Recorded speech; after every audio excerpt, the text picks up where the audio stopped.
কুরআন মধুর বাণী আমি যখনই শুনি আমার মন ভরে যায়।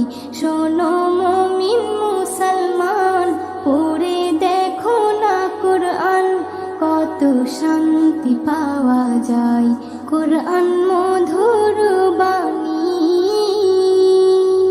প্রতিটি হরফে দশ দশ নেকি আছে, আমলে জমা হয়। পাপের খাতা হতে পাপ যায় তোমার হেঁটে, নেকিতে হয় বোঝাই। এমন বরকতময় মেলে সবারই দাওয়াই। শোনো মুমিন মুসলমান, পড়ে দেখো না কুরআন, কত শান্তি পাওয়া যায়।